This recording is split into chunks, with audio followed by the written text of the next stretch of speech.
యుద్ధరంగంలో కుంభకర్ణుడు ఘోరంగా కూలిపోవడంతో రగిలిపోతాడు రావణుడు. దీంతో తన తదుపరి అస్త్రాలైన అతికాయుడు, ఇంద్రజిత్తులను రామలక్ష్మణులపై ప్రయోగిస్తాడు రావణుడు. రాక్షస మాయలే ఆయుధాలై, యాగాలే రక్షలై, అడుగడుగునా ధర్మానికి సవాళ్లతో సాగాడు ఇంద్రజిత్తు. సమర రంగంలో ఓ కొత్త అధ్యాయం రాసే సమయంలో రాక్షస మాయల బలాన్ని ధర్మదీపం ఆపగలిగిందా? అతలాకుతలం చేసిన ఇంద్రజిత్తు మాయాజాలం, చిత్తు చేసిన లక్ష్మణుడి నిశ్శబ్ద ధర్మ విజయం.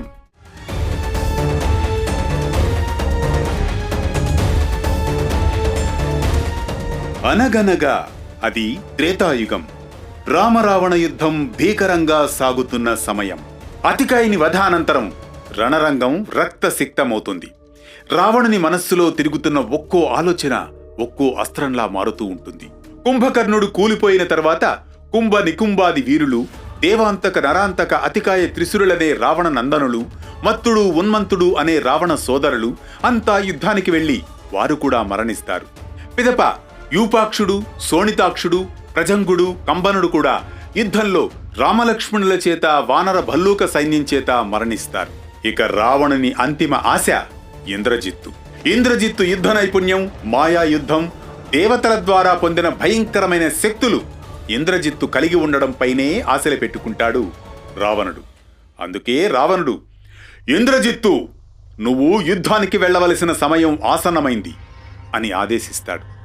అప్పుడు ఆ ఇంద్రజిత్తు గుర్రాలను పూంచిన రథమెక్కి సైన్యంతో యుద్ధభూమిలోకి ప్రవేశిస్తాడు.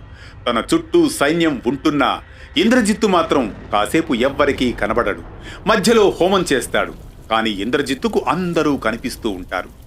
ఇంద్రజిత్తు మాత్రం ఎవ్వరికీ కనబడడు. ఒక్క విభీషణుడు మాత్రమే ఇంద్రజిత్తును మాయాబలంతో చూడగలడు. రణరంగంలో అంగదుడు, హనుమంతుడు, నలనీలుడు, సుగ్రీవుడు ముందుకు వెళుతూ ఉంటారు. ఆ సమయంలో అకస్మాత్తుగా ఆకాశం మారిపోతుంది. భయంకరమైన శబ్దం. గగనంలో మేఘాలు గర్జిస్తాయి. రథరావణం, అస్త్ర గర్జనలు, మాయాశక్తులు.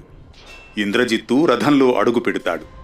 ఇంద్రుణ్ణే బంధించిన వాడిని నేను ఇప్పుడు ఈ రణరంగాన్ని మాయాజాలంగా ఆవరిస్తాను అంటూ ముందుకు సాగుతాడు ఇంద్రజిత్తు. ఆ సమయంలో యుద్ధరంగంలో ఉన్న లక్ష్మణుడు, ఆకాశం మేఘమండలంగా మారిపోయింది, ఇంకా శత్రువు కనిపించడం లేదు, ఏమైంది విభీషణ అని ప్రశ్నిస్తాడు లక్ష్మణుడు. ప్రభూ, ఇది ఇంద్రజిత్తు శక్తి. రాక్షసులలో అతని మాయా విద్యలకు సమానులే లేరు. బ్రహ్మదేవుని ఉపాసన చే అవధి శూన్యమైన మాయాశక్తిని పొందాడు ఆ ఇంద్రజిత్తు. మరి అతని వాస్తవ రూపమే కనబడకుండా పోతే యుద్ధం ఎలా సాగుతుంది విభీషణ? ప్రభూ, అతని మాయాశక్తి బ్రహ్మ కటాక్షంతో శక్తివంతమైనది. ఇక ఏ క్షణమైనా మనపై దాడి జరగవచ్చు అని అంటూ ఉండగానే ఆకాశంలో వడివడిగా వినిపించే శబ్దం, కానీ కనబడని శరీరం. ఇంద్రజిత్తు తనలో ఈ విధంగా అనుకుంటాడు, ఈసారి రామలక్ష్మణుల్ని గండం పాలు చేయాలి, వానరసేనను కంచెగోడలా చీల్చాలి. నా మాయాస్త్రాలు మాత్రమే కాదు, నా ధ్యాన బలం, నా వ్యూహం ఈ రాముడు, లక్ష్మణుడు, హనుమంతులపై అస్త్రంగా మారాలి అంటూ వికటాట్టహాసం చేస్తాడు.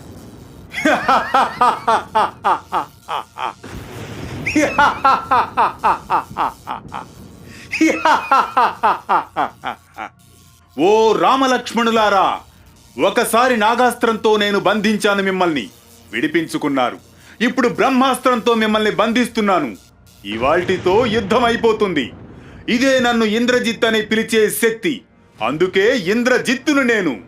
ఆ సమయంలో ఇంద్రజిత్తు మాయా బాణాలతో రామలక్ష్మణులు తదితరులపై దాడి చేస్తాడు. దాంతో ఆ బాణ పరంపరను తట్టుకోలేక వారంతా భూమి మీద పడిపోతారు.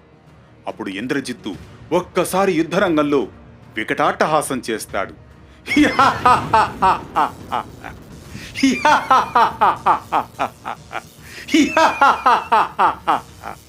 ఆ సమయంలో అంతా నిర్మానుష్యంగా ఉంటుంది. కోట్ల వానర సైన్యాన్ని ఇంద్రజిత్తు చిత్తు చిత్తు చేసేస్తాడు. తరువాత అంతఃపురానికి వెళ్లి రావణునితో, రామలక్ష్మణులిద్దరినీ బ్రహ్మాస్త్ర బంధనం చేసేశాను, పడిపోయి ఉన్నారు అని చెబుతాడు.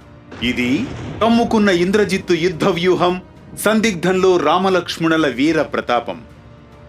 ఈనాటి కథనంలోని ఈ భాగం మనకిచ్చే సందేశం ఒక్కటే: బలమైన వాడు శత్రువును జయించగలడు, కానీ అన్యాయాన్ని ఎదుర్కొని సత్యంపై నిలిచిన వాడే నిజమైన విజేత అవుతాడు. మరి బ్రహ్మాస్త్ర బంధనంలో కూలిన రామలక్ష్మణులు వీరులెక్కడా? ధర్మయుద్ధం ఇక ముగిసిపోయిందా? ఆకాశాన్ని చీల్చుకుంటూ వచ్చే స్వరం ఎవరిది? ఈ అద్భుతం ఏమిటి? ఎవరు విముక్తి చేస్తారు? తదుపరి అనగనగాలో సోమవారం రాత్రి 9 గంటలకు. కొనసాగుతూనే ఉండండి వేటి న్యూస్తో.